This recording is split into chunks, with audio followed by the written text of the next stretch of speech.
Hi മക്കളെ, നമ്മളുടെ study വൈബിൻ്റെ political science ക്ലാസ്സിലേക്ക് സ്വാഗതം. നമ്മളിന്ന് 4ാമത്തെ ചാപ്റ്ററിൻ്റെ റിവിഷൻ ക്ലാസ്സാണ് എടുക്കുന്നത്. അപ്പോൾ അത് നന്നായിട്ടൊന്ന് നോട്ട് ചെയ്ത് വയ്ക്കുക. ഞാൻ എടുക്കുമ്പോൾ പറഞ്ഞ കാര്യങ്ങളും അപ്പോൾ ക്ലാസ് കണ്ട ശേഷം റിവിഷൻ ക്ലാസ് കാണാം. അപ്പോൾ കുറച്ചുകൂടെ കാര്യങ്ങൾ മനസ്സിൽ വരും. അപ്പോൾ നമുക്ക് നോക്കാം. ഇന്ന് 4ാമത്തെ പാഠത്തിൽ ഇന്ത്യാസ് ഫോറിൻ റിലേഷൻഷിപ്പിനെ കുറിച്ചാണ്, ഇന്ത്യയുടെ വിദേശ നയങ്ങളെക്കുറിച്ചാണ് നമുക്ക് പഠിക്കാനുള്ളത്. അപ്പോൾ ആ ഇന്ത്യയുടെ ഇൻ്റർനാഷണൽ റിലേഷൻഷിപ്പുകൾ നമ്മളും പാകിസ്ഥാനും തമ്മിലും അതുപോലെ തന്നെ നമ്മളും ചൈനയും തമ്മിലൊക്കെ ഉള്ള ബന്ധങ്ങൾ എന്താണ്, മറ്റ് രാജ്യങ്ങളുമായി നമുക്ക് എന്ത് ബന്ധമാണ് ഉണ്ടായിരുന്നത് എന്നുള്ളതാണ്. അപ്പോൾ ഈ ചാപ്റ്ററിൽ നമുക്ക് ഇമ്പോർട്ടൻ്റ് ആയിട്ടുള്ള പഠിക്കാനുള്ള കുറച്ച് കാര്യങ്ങൾ, ഒന്ന് കുറച്ച് എഗ്രിമെൻറ്റുകളുണ്ട്. നമ്മൾ ഇന്ത്യയും മറ്റു രാജ്യങ്ങളുമായിട്ടുള്ള എഗ്രിമെൻറ്റുകൾ പഠിക്കണം. പിന്നെ അതിലെ ഏറ്റവും മോസ്റ്റ് ഇമ്പോർട്ടൻ്റ് എന്ന് പറയുന്നത് ഇന്ത്യയും ചൈനയും തമ്മിൽ നടന്നിട്ടുള്ള യുദ്ധങ്ങൾ, അതുപോലെ നോൺ അലൈൻ മൂവ്മെൻറ്റ്, അതിൻ്റെ ഫോർമേഷൻ പീരീഡ്. അപ്പോൾ അത്രയും കാര്യങ്ങൾ നന്നായിട്ട് പഠിച്ചെടുക്കണം. അപ്പോൾ നമുക്ക് ആദ്യം നമ്മുടെ ഇന്ത്യയിൽ അതുപോലെ തന്നെ പഞ്ചശീല പ്രിൻസിപ്പിൾസ് അതും മറക്കാതെ പഠിച്ചു വയ്ക്കണം കേട്ടോ. ഇപ്പോൾ ഇന്ത്യ അതിൻ്റെ ഫോറിൻ പോളിസിക്ക് രൂപം നൽകുമ്പോൾ നമ്മളുടെ മുന്നിൽ കുറച്ച് സാഹചര്യങ്ങളുണ്ടായിരുന്നു. അതായത് രണ്ടാം ലോക മഹായുദ്ധം കഴിഞ്ഞ് സാമ്പത്തികമായി പാപ്പരായി നിൽക്കുന്ന ഒരു ലോക രാജ്യങ്ങളുടെ മുന്നിൽ അമേരിക്കയും സോവിയറ്റ് യൂണിയനും സാമ്പത്തികമായ സഹായവുമായിട്ട് നിൽക്കുന്നു.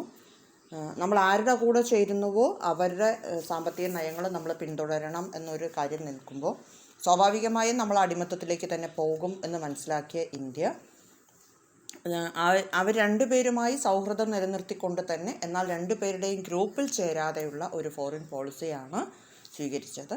അപ്പോൾ ഇന്ത്യയുടെ വിദേശ നയത്തിൻ്റെ ഏറ്റവും വലിയ പ്രത്യേകത അത് അതിൻ്റെ കോൺസ്റ്റിറ്റ്യൂഷനിൽ തന്നെ, ഭരണഘടനയിലെ ആർട്ടിക്കിൾ 51 തന്നെ directive principles of state policy എന്ന് പറയുന്ന ഭാഗത്ത് നിർദ്ദേശക തത്വങ്ങളിൽ അവരവരുടെ വിദേശ നയത്തെക്കുറിച്ച് വ്യക്തമായി രേഖപ്പെടുത്തി വെച്ചിട്ടുണ്ട്. അതായത് state should not promote international peace and security, the state should maintains just and honourable relations between nations, the state should foster respect of international law, the state should encourage settlement of international disputes through arbitration. അതായത് നമ്മുടെ ഭരണഘടനയുടെ 51ാം വകുപ്പിൽ ഭരണഘടന അന്താരാഷ്ട്ര സമാധാനവും സുരക്ഷിതത്വവും എങ്ങനെ വളർത്താമെന്നതിനെക്കുറിച്ച് നമ്മുടെ ഭരണഘടനയുടെ നിർദ്ദേശ തത്വങ്ങളിൽ പറയുന്ന ഒന്ന് അന്താരാഷ്ട്ര സമാധാനവും സുരക്ഷിതത്വവും വളർത്തുക, രാഷ്ട്രങ്ങൾ തമ്മിൽ നീതിപൂർവവും മാന്യവുമായി ബന്ധം പുലർത്തുക, സംഘടിത ജനതകൾ തമ്മിലുള്ള ഇടപാടുകളിൽ അന്താരാഷ്ട്ര നിയമബാധ്യതകളും ഉടമ്പടി വ്യവസ്ഥകളും പാലിക്കുക, അന്താരാഷ്ട്ര തർക്കങ്ങൾ മധ്യസ്ഥതയിലൂടെ പരിഹരിക്കാൻ പ്രോത്സാഹിപ്പിക്കുക എന്നുള്ളതാണ്. ഇനി നമുക്കറിയേണ്ട ഒരു കാര്യം, അതായത് നമ്മൾ ഭരണഘടനയിൽ തന്നെ അയൽ രാജ്യങ്ങളുമായിട്ട് നല്ല ബന്ധമായിരിക്കും നമുക്ക് എന്ന് വ്യക്തമാക്കിയിട്ടുണ്ട്. ഇനി ഇന്ത്യയുടെ വിദേശ നയം നടപ്പിലാക്കുന്നതിന് അതിൻ്റെ സവിശേഷതകളുണ്ട്. എന്തൊക്കെയാണ് അതിൻ്റെ ഫീച്ചേഴ്സ് എന്താണ് എന്ന് ചോദിച്ചു കഴിഞ്ഞാൽ,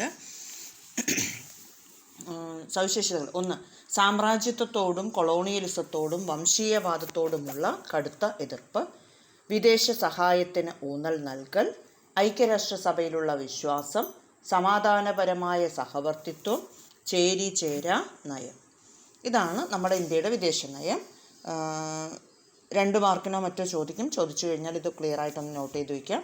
opposition to colonialism, imperialism and racism, emphasize to foreign assistance, trust in the UN, peaceful coexistence, non-alignment are the features of Indian foreign policy.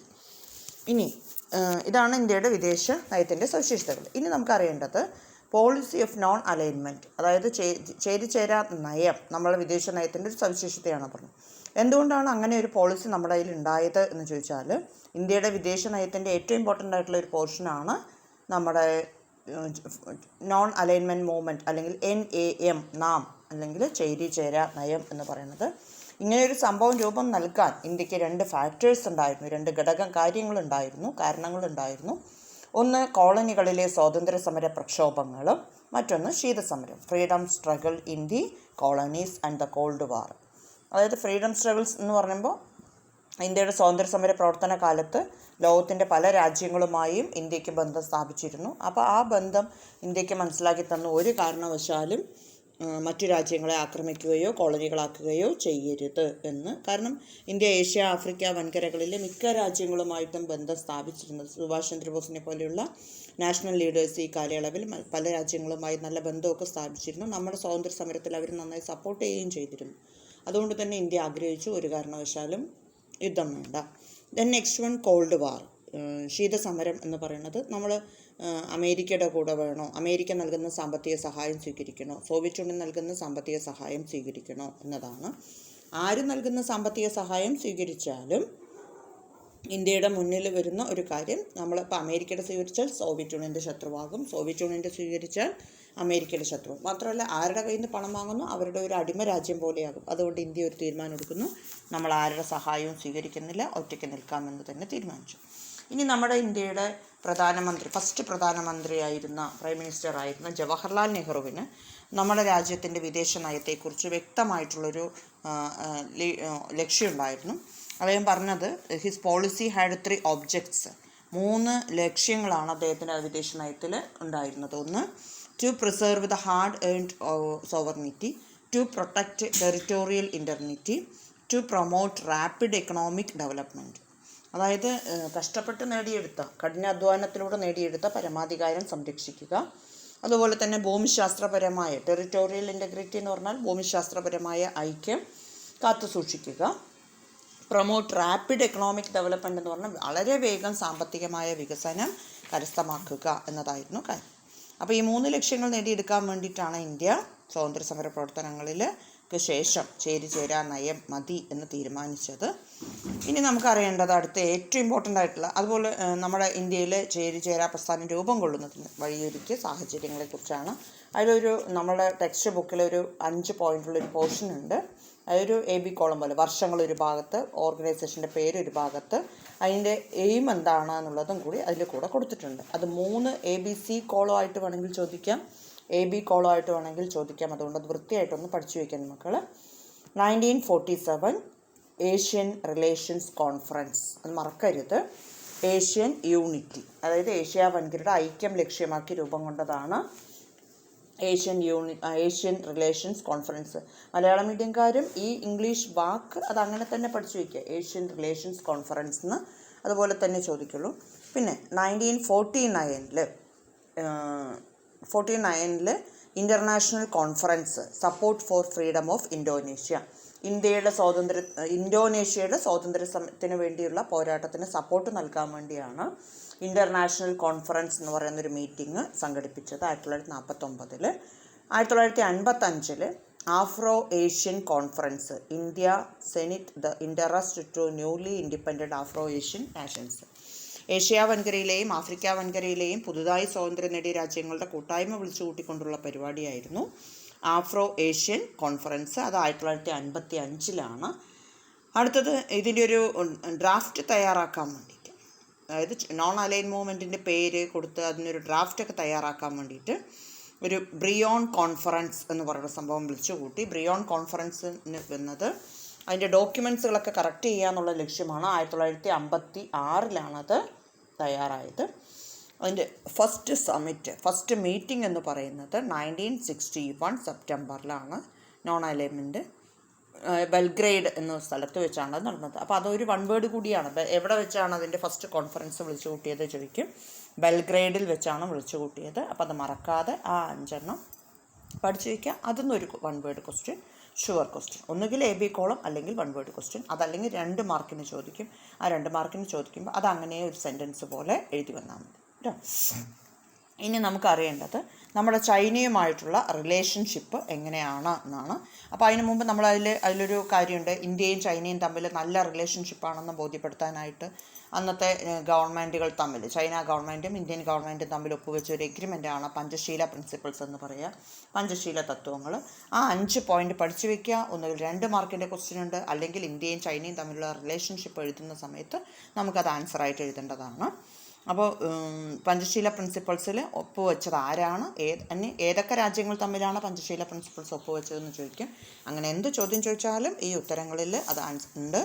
അപ്പോൾ അതൊന്ന് നോട്ട് ചെയ്ത് വയ്ക്കുക. പഞ്ചശീല തത്വങ്ങൾ ഒപ്പുവെച്ചത് 1954 ഏപ്രിൽ 29-നാണ്. 1954 ഏപ്രിൽ 29-നാണ് പഞ്ചശീല പ്രിൻസിപ്പിൾസ് ഒപ്പുവെച്ചത്. ഈ പഞ്ചശീല തത്വങ്ങൾ ഒപ്പുവെച്ചതിൻ്റെ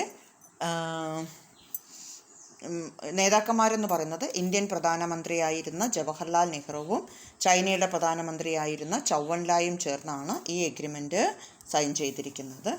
അപ്പോൾ mutual respect for each other's territorial integrity and sovereignty, mutual non aggression, mutual non interference in each other's internal affairs, equality and cooperation for mutual benefit, peaceful co existence. അതായത് രാജ്യാതിർത്തിയും പരമാധികാരവും പരസ്പരം അംഗീകരിക്കുക, പരസ്പരം ആക്രമിക്കാതിരിക്കുക, ആഭ്യന്തര കാര്യങ്ങളിൽ അന്യോന്യം ഇടപെടാതിരിക്കുക, സമത്വവും പരസ്പര സഹായവും വെച്ചു പുലർത്തുക, സമാധാനപരമായ സഹവർത്തിത്വം പാലിക്കുക. ഈ 5 ലക്ഷ്യങ്ങളാണ് പഞ്ചശീല തത്വങ്ങളിലുള്ളത്. ഇന്ത്യൻ പ്രധാനമന്ത്രിയായ ജവഹർലാൽ നെഹ്റുവും ചൈനയുടെ പ്രധാനമന്ത്രിയായ ചൗവൻലായും ചേർന്ന് 1954 ഏപ്രിൽ 29 ഈ എഗ്രിമെൻറ്റ് തമ്മിലുള്ള സൗഹൃദം വളരെ നല്ലതാണെന്ന് സ്ഥാപിക്കുക കൂടിയായിരുന്നു ഈ എഗ്രിമെൻറ്റ് കൊണ്ട് 2 രാജ്യങ്ങളും ഉദ്ദേശിച്ചത്. ഇത്രയൊക്കെ എഗ്രിമെൻ്റ് എഴുതിയിട്ടും ഇന്ത്യയും ചൈനയും തമ്മിൽ യുദ്ധമുണ്ടായി. അതിൻ്റെ ഒരു കാരണം എന്ന് പറയുന്നത് ഇന്ത്യയുടെയും ചൈനയുടെയും മധ്യഭാഗത്തായി ഇടയിൽ കിടക്കുന്ന ടിബറ്റ് എന്ന രാജ്യത്തെ ചൊല്ലിയുള്ള അവകാശവാദങ്ങളും തർക്കങ്ങളും ഒക്കെയാണ്. ടിബറ്റിനെ ഇന്ത്യയോട് ചേർക്കണം എന്ന് ഒരു കാലത്ത് ഇന്ത്യ ആഗ്രഹിച്ചിരുന്നു. ആക്രമിച്ച് കീഴടക്കുക എന്നൊന്നുമല്ല, എന്ന് ഇന്ത്യയുടെ ഭാഗമായിരുന്നെങ്കിൽ എന്ന് ആഗ്രഹിച്ചിരുന്നു. പക്ഷേ ചൈന ആ രാജ്യം ഇന്ത്യ ആഗ്രഹിക്കുന്ന സമയം കൊണ്ട് തന്നെ ചൈന ടിബറ്റിനെ സ്വന്തമാക്കാനുള്ള എല്ലാ നടപടിക്രമങ്ങളും ആരംഭിക്കുകയും ചെയ്തിരുന്നു. ചൈനയുടെ ഭരണം ടിബറ്റിൽ നടപ്പിലാക്കാൻ ശ്രമിച്ചതോടുകൂടി അതായത് ടിബറ്റിലെ ജനതയ്ക്കാണെങ്കിൽ ചൈനയോട് യാതൊരു താല്പര്യവും ഇല്ല. ചൈനയാണെങ്കിൽ ടിബറ്റിനെ ആക്രമിച്ച് കീഴടക്കി സ്വന്തം ഭാഗമാക്കാനുള്ള ശ്രമങ്ങൾ ആരംഭിക്കുകയും ചെയ്തു. നമ്മൾ പഞ്ചശീല തത്വങ്ങളിൽ ഒപ്പുവെച്ചതോടുകൂടി ഇന്ത്യ ശരിക്കും മറ്റ് രാജ്യങ്ങളുടെ ഭൂമിശാസ്ത്രപരമായിട്ടുള്ള അതിർത്തി അംഗീകരിച്ചു കൊടുക്കുന്ന വ്യവസ്ഥയിൽ സൈൻ ചെയ്തു പോയതുകൊണ്ട് ഇന്ത്യക്ക് അതിനെക്കുറിച്ചൊന്നും പറയാനില്ല. ടിബറ്റ് സ്വന്തമാക്കുമ്പോൾ അത് ടിബറ്റിൻ്റെ കാര്യമില്ലേ, നമുക്ക് അതിനെക്കുറിച്ചൊന്നും ഇടപെടാൻ പറ്റില്ല, ചൈനയുടെ കാര്യമല്ലേ എന്ന രീതിയിലേക്ക് അത് പോയി.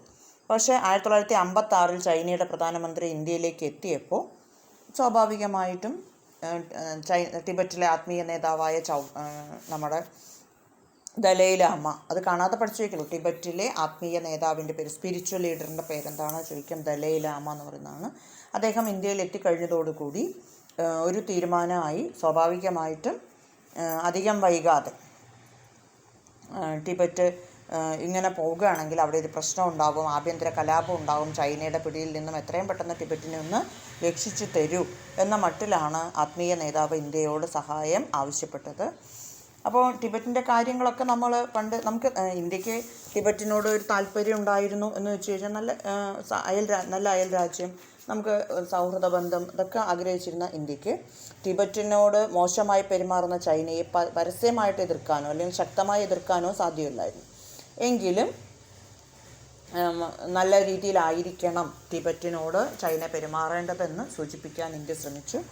പക്ഷെ അത് കഴിഞ്ഞ ശേഷം ടിബറ്റിലെ ജനങ്ങൾ ചൈനയ്ക്കെതിരെ ശക്തമായ കലാപങ്ങൾ ആരംഭിച്ചു.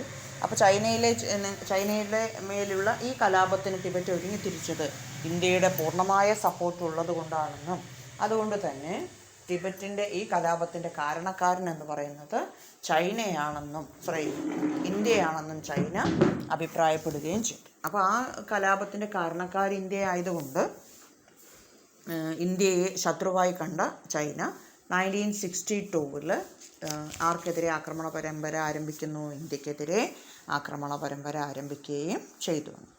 അപ്പോൾ സ്വാഭാവികമായിട്ടും 1962 ഒക്ടോബറിൽ ഒരു നല്ല മാസീവ് അറ്റാക്കാണ് ചൈന ആരംഭിച്ചത്. ചൈന ആരംഭിച്ചു കഴിഞ്ഞ് ഒരു കുറച്ച് ദിവസം അരുണാചൽ പ്രദേശിൻ്റെ ഭാഗവും അതുപോലെ തന്നെ അക്സായി ചിൻ പീഠഭൂമി ഭാഗം, കാശ്മീരിൻ്റെ ഭാഗത്ത്, 2 ഭാഗത്ത് ഇന്ത്യയുടെ കിഴക്കും വടക്ക് പടിഞ്ഞാറും ഭാഗത്തു നിന്നും ശക്തമായ ആക്രമണവുമായി ചൈന പോയി. ഇന്ത്യയാണെങ്കിൽ ഒട്ടും പ്രതീക്ഷിക്കാതെ നടന്ന ഈ ആക്രമണത്തിൽ പകച്ചു നിൽക്കുകയായിരുന്നു ചെയ്തത്. ഇന്ത്യക്ക് ഈ യുദ്ധം എതിർക്കാനുള്ള ഒരു ശേഷി തന്നെ ഉണ്ടായിരുന്നില്ല എന്ന് വേണമെങ്കിൽ പറയാം. അങ്ങനെ 1962 ഒക്ടോബറിൽ ആരംഭിച്ച യുദ്ധം നവംബർ ആകുമ്പോഴേക്കും ചൈന തന്നെ അവസാനിപ്പിക്കുകയും ചെയ്തു. യുദ്ധത്തിൽ നമ്മൾ നല്ലപോലെ തോറ്റുപോയി. എല്ലാ തരത്തിലും പരാജയപ്പെട്ട ഈ യുദ്ധം ഇന്ത്യക്ക് ആകെ കൂടെ നാണക്കേടാവുകയും ഇന്ത്യയുടെ നാഷണൽ ലീഡേഴ്സ്, അതായത് ഡിഫൻസ് മിനിസ്റ്റർ VK കൃഷ്ണമേനോൻ, അതുപോലെ തന്നെ മിലിറ്ററി കമാൻഡേഴ്സൊക്കെ റിസൈൻ ചെയ്ത് പോയി. പ്രധാനമന്ത്രി നെഹ്റുവിനെതിരെ ശക്തമായിട്ടുള്ള പ്രതിഷേധങ്ങളൊക്കെ ആരംഭിച്ചു. അടുത്ത ഇലക്ഷനിൽ കോൺഗ്രസിൻ്റെ മെജോറിറ്റി തന്നെ കുറഞ്ഞു പോകുന്നൊരവസ്ഥയിലേക്ക് ഈ യുദ്ധം കൊണ്ട് എത്തിക്കുകയും ചെയ്തു.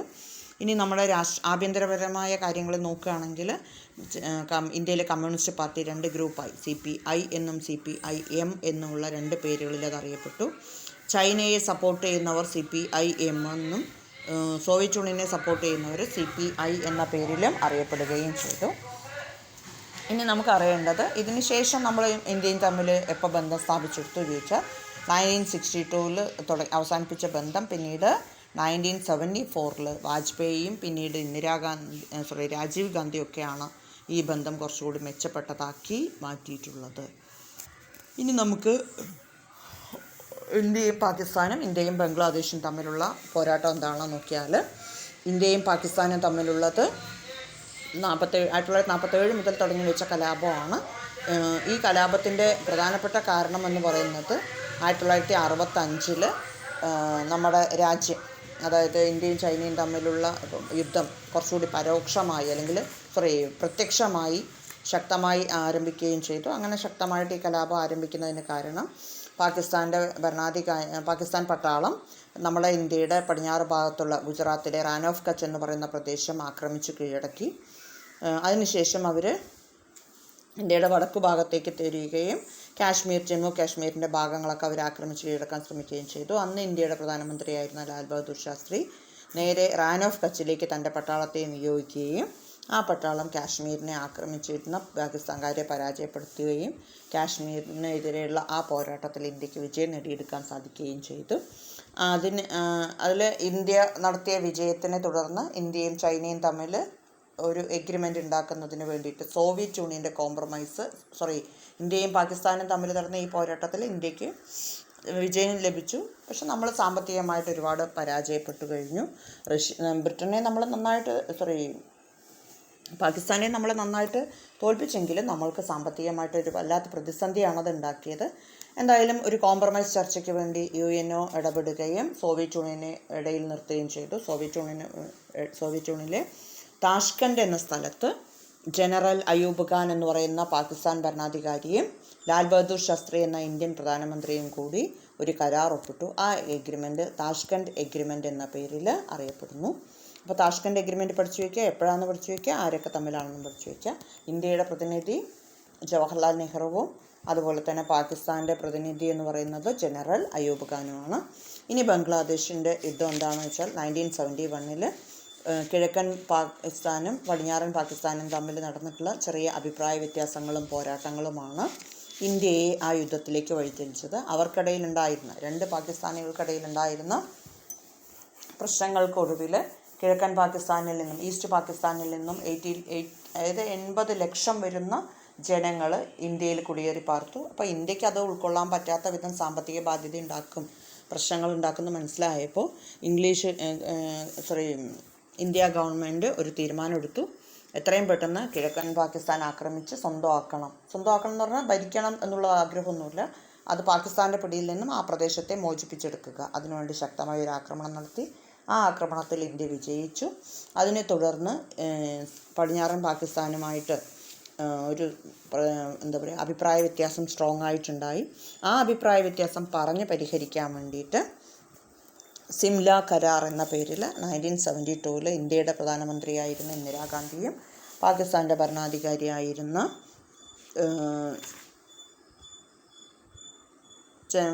സുൽഫിക്കർ അലി ഭൂട്ടോയും ചേർന്ന് ഒരു എഗ്രിമെൻ്റ് സൈൻ ചെയ്തു. അതിനെ നമ്മൾ സിംല എഗ്രിമെൻ്റ് എന്ന പേരിലാണ് പറയുന്നത്.